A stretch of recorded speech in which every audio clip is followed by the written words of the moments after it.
আমাদের দেশে কিছু মৌলবী সাহেব আছে, এটি দোয়াই করে কবে বন্যা হবে, তুফান হবে, ফাউন্ডেশন আছে, টাকা তুলো, খাও দেও, আছে না? এটা এক ধান্দা। হাদিস শরীফে আসছে আল্লাহর লানত বর্ষিত হয় বাঈউল আকফান, কাফন বিক্রেতা যে, তার উপর আল্লাহর লানত আসে। কেন? কাফন বিক্রেতা সারাক্ষণ অপেক্ষা করে মানুষ কবে মরবে, কি আশা করে? কারণ মানুষ মরলে কাফন বিক্রি হবে। যারা এই যে ফাউন্ডেশন টাউন্ডেশন করে ত্রাণ ত্রাণ দেয় না, এরা অপেক্ষা থাকে বছরে কখন বন্যা আসবে, কারণ বন্যা আসলেই তো আয়গা খায়গা জায়গা। তো আল্লাহ রহমান টিপু সাহেব ওই রকম না, তিনি নিজ উদ্যোগে আপনাদেরকে নিয়ে ত্রাণ বিতরণ করেন না? রাসূলুল্লাহ সাল্লাল্লাহু আলাইহি ওয়াসাল্লাম ইরশাদ করেছেন, উম্মত তোমরা তোমাদের সন্তানদেরকে তিনটি বৈশিষ্ট্য শিক্ষা দাও, তিনটি খাসলাত শিক্ষা দাও। কয়টা? হুব্বি নবীকুম, তোমাদের নবীর ভালোবাসা শিক্ষা দাও, ওয়া হুব্বি আহলে বাইতিহি, এবং ওনার বংশধরের ভালোবাসা শিক্ষা দাও, ওয়া আলা কিরাআতিল কুরআন, আর কোরআন শরীফের তেলাওয়াত শিক্ষা দাও। فإن حملة القرآن في ظل الله يوم لا ظل إلا ظله مع أنبيائه وأصفيائه। আমার উম্মতের জীবনদাররা কোরআন কারীম শিখবে, পড়বে, আমল করবে, আল্লাহ তাআলা হাশর ময়দানে পয়গম্বরদের সাথে, নেককার বান্দাদের সাথে আরশে আজিমের ছায়া তলে তাদেরকে জায়গা দিবেন। তো ছেলে হোক মেয়ে হোক, কয়টা জিনিস শিখাতে হবে? জোরে। কত বছর বয়স থেকে প্রশ্ন আসে না? মুস্তাদরাক আলা সাহিহাইনের হাদিস, রাসূলুল্লাহ সাল্লাল্লাহু আলাইহি ওয়াসাল্লাম ইরশাদ করেছেন, মুরু আওলাদাকুম বিস-সালাহ ওয়া হুম 7 সিনিন। তোমাদের সন্তানদের বয়স যখন 7 তখন নামাজের আদেশ করো। আর এই হাদিসে যে তিনটি জিনিস শিখাতে বলা হয়েছে, হাদিসের ভাষ্য থেকে বোঝা যায় নামাজের হুকুম করার আগেই তিনটা জিনিস শিখাতে হবে। রাসূলুল্লাহর ভালোবাসা অন্তরে ঢেলে দিতে হবে, রাসূলুল্লাহর বংশধর আহলে বাইতের ভালোবাসা অন্তরে ঢেলে দিতে হবে, কোরআন শরীফের পঠন শিখায় দিতে হবে, তারপরে নামাজ। তারপরে কি? তা নামাজের আদেশ 7 বছর বয়স থেকে। আর বাচ্চারা আকেল, যখন বুঝ চলে আসে, মোটামুটি আকল চলে আসে, তখন থেকে তাদেরকে শিখাতে হবে, প্রথমেই শিখাতে হবে রাসূলুল্লাহর ভালোবাসা, 2 রাসূলুল্লাহর বংশধরের ভালোবাসা, 3 কোরআন শরীফের পঠন তেলাওয়াত। সুবহানাল্লাহ। আপনারা তো সবাই কেউ বাবা কেউ দাদা, এখানে খুব কম সংখ্যক লোক আছে যাদের ভাগ্যে এখনো বিয়ে জোটে নাই। কথা তো সন্তানকে এই তিনটা জিনিস শিখাবেন না ইনশাআল্লাহ?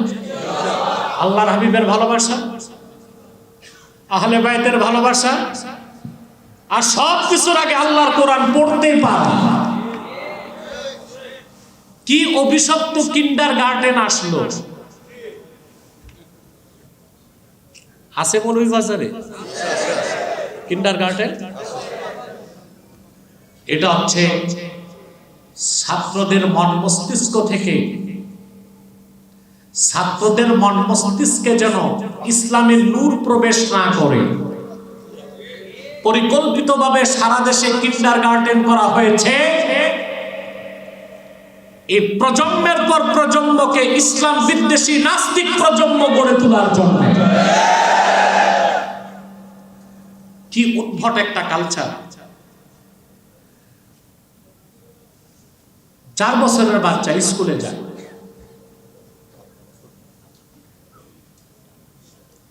4 বছরের বাচ্চা। অথচ মনোবিজ্ঞানীরা বলে 6 বছরের আগে বাচ্চাদেরকে প্রতিষ্ঠানে ভর্তি করা উচিত। কয় বছর? এর আগে তাদের স্কুলে দেওয়া যাবে না। তারা খেলাধুলার মাধ্যমে যতটুকু শিখতে পারে, খেলাধুলার মাধ্যমে যতটুকু শিখতে পারে। কিন্তু কিন্ডারগার্টেন গুলো ঢাকাতে বিশেষ করে কি অবস্থা, ফজরের আগে মাকে উঠতে হয় ফজর নামাজ পড়ার জন্য না, বাচ্চাকে রেডি করতে। স্বামী বেচারা আহাম্মক আছে ঘুমে, মা রেডি হয়ে গোছগাছ করে বাচ্চাকে ঘুম থেকে টেনে উঠায়া, বাচ্চা কাঁদতেছে, মুখ টুক ধোয়া ড্রেস পরায়া, ও কিছু খেতে চায় না, ডিম আমলেট মামলেট এগুলো কোন রকম পুশিং করে, ছোট বাচ্চাটা ঘুমও পুরা হয় নাই, ওরে নিয়ে কিন্ডারগার্টেন ঢুকায়। অথচ আমাদের সংস্কৃতি ছিল বাংলা, ফজরের পর কচি কাঁচা বাচ্চারা মসজিদের মক্তবে যে কোরআন তেলাওয়াত শিখত। সে কালচারটা নষ্ট হয়ে গেছে। আপনাদের ভাগ্য ভালো, ফুলতুলির মরহুম পীর সাহেব রহমতুল্লাহ এলমে কেরাতের খিদমতের মাধ্যমে আপনাদের বিভাগটাকে সেভ করে গেছে, আলহামদুলিল্লাহ। রাসূলুল্লাহ সাল্লাল্লাহু আলাইহি সাল্লাম লাগাতার 6 মাস ফজর নামাজের সময় হযরত ফাতেমা রাদিয়াল্লাহু তাআলা আনহার দরজার সামনে যে দাঁড়াতেন আর নামাজের জন্য বলতেন, আসসালাত ইয়া আহলাল বাইত, আমার পরিবারের সদস্যগণ নামাজের সময় হয়ে গেছে। ইন্নামা ইউরিদুল্লাহু লিইউযহিবা আনকুমুর রিজসা আহলাল বাইতি ওয়া ইউতাহহিরাকুম তাতহীরা। আল্লাহ তাআলা ঘোষণা করেছেন, হে আহলে বাইত, আল্লাহ চান, আল্লাহ সুবহানাহু ওয়া তাআলা চান তিনি তোমাদের সমস্ত নাজাসকে, অপবিত্রতাকে দূর করবেন এবং তোমাদেরকে পরিপূর্ণভাবে পবিত্র করে দিবেন। রাসূলুল্লাহর আহলে বাইতের মর্যাদা এর চেয়ে বেশি আর কি হতে পারে? কোরআন যেমন অনুসরণীয়, সুন্নাহ যেমন অনুসরণীয়, আহলে বাইতও সেই রকম অনুসরণীয়। কিন্তু কথা হচ্ছে, আহলে বাইত বা সাইয়্যিদ দাবি করার মতো বহুত লোক হয়ে গেছে। অনেকে আহলে বাইত প্রমাণ করতে সাজারাও তৈরি করে ফেলছে, সাজারা। আচ্ছা বলেন তো, ফাসেক ফাজেররা যেখানে হাদিসের নামে জাল হাদিস তৈরি করেছে, করছে না?